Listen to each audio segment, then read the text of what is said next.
పరిశుద్ధ గ్రంథంలో దేవుని వాక్యాన్ని చదువుకుందాము. 51వ కీర్తన 11వ వచనము.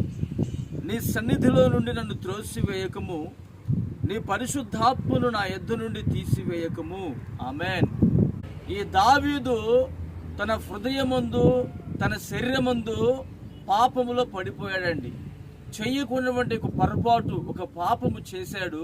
ఆ పాపం వలన ఇతడు పశ్చాత్తాపడి ప్రభు వైపు తిరిగి అడుగుతున్నాడు, నీ సన్నిధిలో నుండి నన్ను త్రోసివేయద్దు నాయనా, నీ పరిశుద్ధాత్మను నా యొద్ద నుండి తీసివేయవద్దు అని చెప్పి పశ్చాత్తాపడి ప్రభుని బ్రతిమలాడుకుంటున్నాడు. మరి ఈ రోజున మనము ఏ సందర్భములో త్రోసివేయబడి ఉన్నామో మీకు ఇంకా అర్థమైందని చెప్పగలిగితే, యేసేను కూడా శాస్త్రులు, ప్రధాన యాజకులు, అనేక మంది పెద్దలు త్రోసివేశారండి.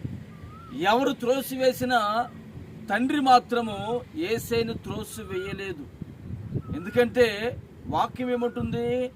ఈ దావీదు పశ్చాత్తాపడి ప్రభు వైపు తిరిగినప్పుడు దేవాది దేవుడు దావీదును త్రోసివేయక మరలా పూర్ణ ఆనందమును, పూర్ణ బలమును, పూర్ణ శక్తిని అనుగ్రహించి దేవుని కొరకు ఒక మహిమగల పాత్రగా మలిచాడు. ఎప్పుడో తెలిసినా తన పాపములో నుండి అతడు పశ్చాత్తాపడి ప్రభు వైపు తిరిగినప్పుడు.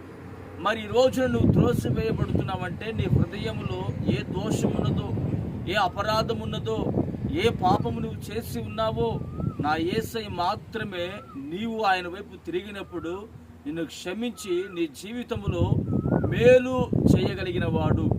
నీవైతే పరిశుద్ధంగా జీవిస్తున్నావు, నీవైతే దేవుని కొరకు యథార్థంగా జీవిస్తున్నావు, మరి నీ జీవితంలో త్రోసివేయబడుతూ ఉన్నవేమో, కొంతకాలం మట్టుకే నీవు ధైర్యముగా నిలిచి ప్రార్థన చేసుకొనగలిగితే నా యేసయ్య నీ జీవితంలో మహిమగల కార్యములు జరిగించునుగాక.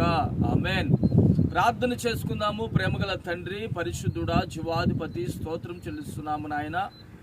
మేము తండ్రి పాపము చేసినప్పుడు త్రోసివేయబడతామని, మీ పరిశుద్ధాత్మను కూడా మీరు మా ఇద్దరిని తీసివేస్తారని తెలియపరుచున్నారు నాయన.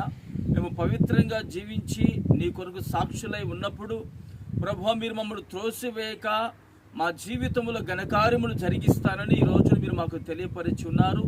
ఈ మాటలు మీరు మా జీవితంలో స్థిరపరిచి మహిమ పొందుకోమని యేసు నామమున ప్రార్థిస్తున్నాను తండ్రి. ఆమేన్.